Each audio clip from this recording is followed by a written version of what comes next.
Hi, I'm Marty Nemko. It's the moment you've been waiting for, a job offer, a good one. It's tempting to just say yes, maybe gently asking for a bump in the salary. I suggest you listen to this first.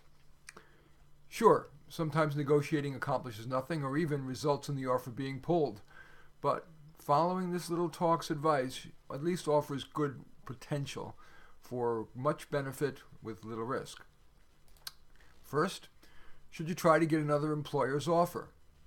Tell any other potential employers and your network that you've just received a job offer but are open to other possibilities. Knowing you're in demand may motivate another employer to quickly make you an offer, and if not, you've lost nothing by trying. If that does yield another offer, even if it's not better than the first one, you've gained leverage in negotiating.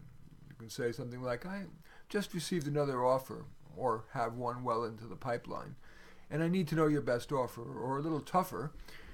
For me to say yes to you, I'll need X dollars, Y title, the right to work at home 2 days a week, and a job description tweaked so I spend more time doing X and less time doing Y. That may sound too aggressive, but in recent years, my clients have, on average, gotten a better deal by doing that, making a high side of fair offer rather than following the conventional advice to try to get the employer to make the offer. Too often, that offer from the employer is a lowball from which it's hard to make much progress. Next, and this you certainly should do, is try to assess your fair market value.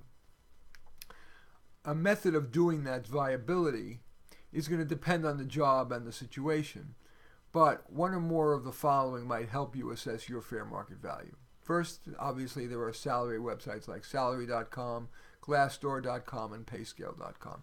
Those are most useful when you have been offered a job that is held by many people so that there's a good sample size on those websites for that kind of job at that kind of level in that geographic location.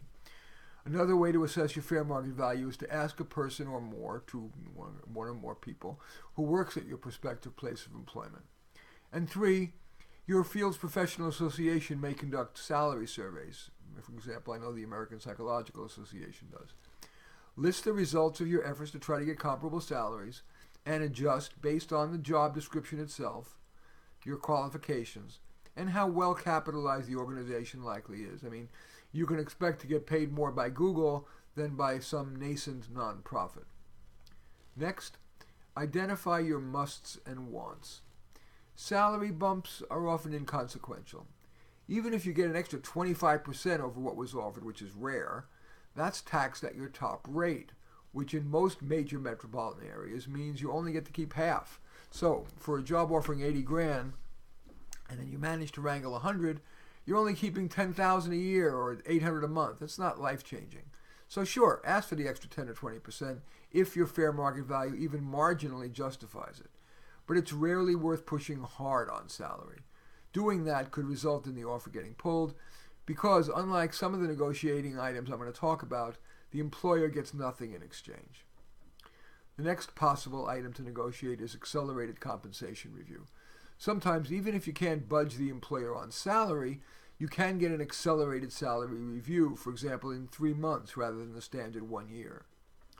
Next, stock options. Beware stock options. They're seductive, especially in startups. They can evoke visions of the company going public and you getting millions.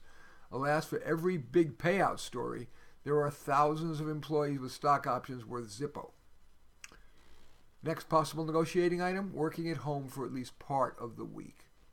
That's becoming more important because commutes are getting ever longer, and today's open workspaces, it's hard to think.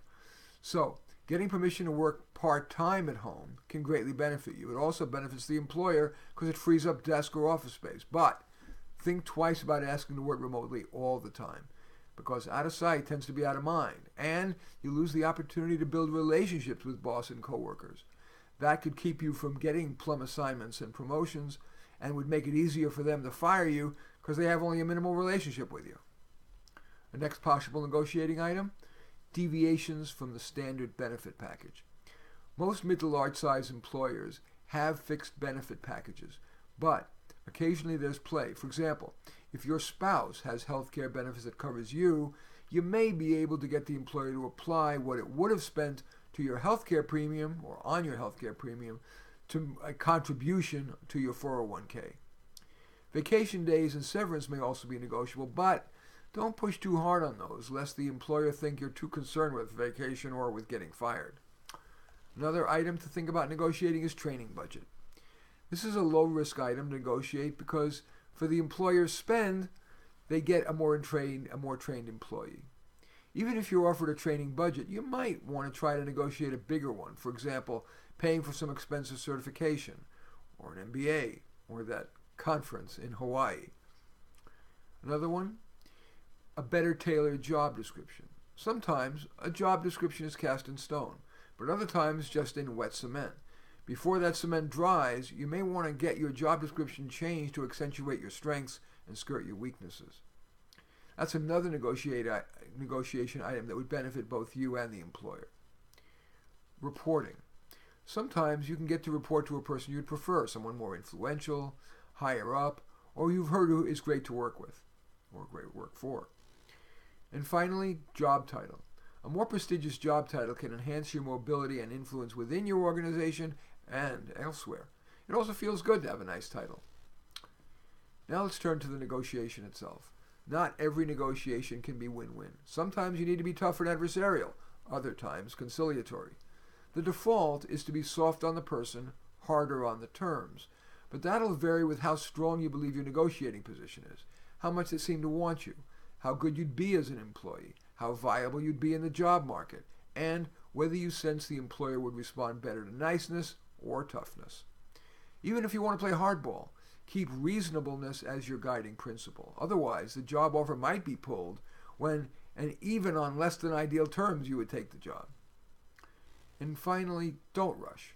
Not every negotiation can be settled in one meeting. Sure, aim for that so you don't appear high maintenance and thus risk having the offer pulled or getting off to a bad start with your boss. But if you sense you're at impasse, you might say that you want to take a break and that you'll get back to them.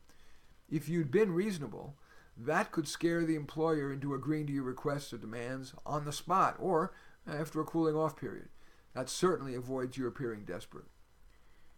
Of course, it takes confidence, and by the way, you cannot negotiate all those items. You got to pick a few that you feel are important for you. Of course, it takes confidence and moxie to pull all this off. After all, the employer probably has much more experience negotiating than you do. But even if you get partway there, you'll have done better than do most job seekers, and you'll feel better about yourself for not having been taken advantage of. Thank you for watching. I'm Marty Nemko.